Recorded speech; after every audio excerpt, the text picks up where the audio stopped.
जय हिंद दोस्तों, आप सभी का स्वागत है आपके अपने YouTube चैनल पर। मैं आपके लिए लेकर आया हूँ एलसीएम और एचसीएफ का पार्ट 2, जो कि परीक्षा की दृष्टि से बहुत ही इम्पोर्टेंट है। तो आइए देखते हैं। कल के बाद हमने यहाँ पे पाँच क्वेश्चन नंबर 5 तक कर लिया था। पाँच क्वेश्चन नंबर 5 के बाद आज का जो है यहाँ पे सेशन देखते हैं। तो यहाँ पे दिया गया है पहला क्वेश्चन, तीन संख्याओं का अनुपात 3:4:5 है। उनका एचसीएफ यहाँ पे 12 दिया गया है, तो हमें यहाँ पे एलसीएम निकालना है। ठीक है। तो अनुपात कितना दिया गया है, आइए देखते हैं। 3:4:5 ये दिया गया है। ठीक है। तो सबसे पहले हम संख्या ज्ञात करते हैं कि कौन सी संख्या, उस कौन सी संख्याएं हैं जिनसे ये एचसीएफ निकल के आया है। ठीक है। तो सभी एचसीएफ कितना दिया गया है, हमारा 12 दिया गया है। तो सभी को यहाँ पे 12 से जो है गुणा कर देंगे, तो ये कितना हो जाएगा, 12×3=36 हो जाएगा। ठीक है। ये 48 हो जाएगा और ये हमारा 60 हो जाएगा। ठीक है। तो ये वो संख्याएं निकल के आ गई। अब हम इनका जो है फैक्टर करेंगे, तब हमारा जो है यहाँ पे निकल के आएगा एलसीएम। ठीक है। तो कितना दिया गया, 36, 48 और 60। ठीक है। तो दो से करते हैं।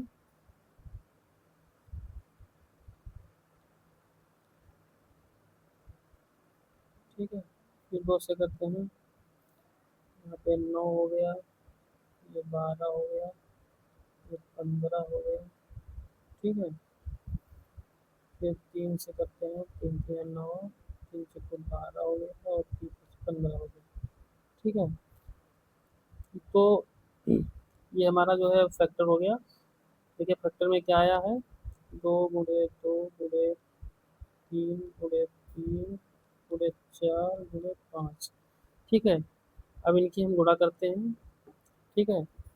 दो दूनी चार, यहाँ 12, 12×3=24, 12×3=36, सॉरी, 12×3=36 हो गया और ये 20 हो गया। तो 36 गुना कितना होता है, 72। ठीक है। एक जीरो हो गया। तो हमारा ये 720 निकल के आ गया। ठीक है। यानी कि इसका एलसीएम जो है 720 हो गया। ठीक है। एलसीएम हमारा 720 निकल के आ गया, यानी हमारा डी विकल्प यहाँ पे राइट हो गया। आइए बढ़ते हैं अगले क्वेश्चन की तरफ। चलिए भाई, अगला क्वेश्चन यहाँ पे दिया गया है, तीन संख्याओं का अनुपात 5:6:7 है। उनका मासा 2 है। ठीक है। तो इसमें भी ये सवाल भी उसी प्रकार का है जैसे हमने पिछला सवाल किया था। ठीक है। सबसे पहले उनका अनुपात लिखते हैं। अनुपात कितना है, 5:6:7। ठीक है। संख्याएं निकालते हैं। इससे अब हमारा 2 है, तो 2 से गुणा करते हैं। तो ये 5×2=10 हो गया, ये 6×2=12 हो गया और ये 214 हो गया। ठीक। तो संख्याएं हमारी निकल के आ गई, 10, 12 और 14। ठीक है। ये हमारी संख्याएं निकल के आ गई। तो इसको फैक्टर करते हैं, 2 से करते हैं। 2×5=10, 2×6=12, 214। ठीक है। बाकी संख्याएं, दो संख्याएं किसी एक से नहीं कटने वाली हैं, तो इनको हम सीधा ऐसे ही लिख लेते हैं। देखिए कितना आ गया, 2×5×6×7। ठीक है। तो 2×5=10 और 2×5=10 और ये 10×6=60। ठीक है।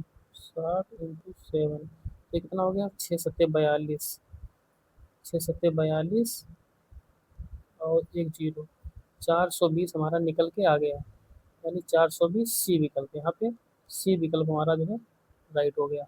आइए पढ़ते हैं अगले क्वेश्चन की तरफ।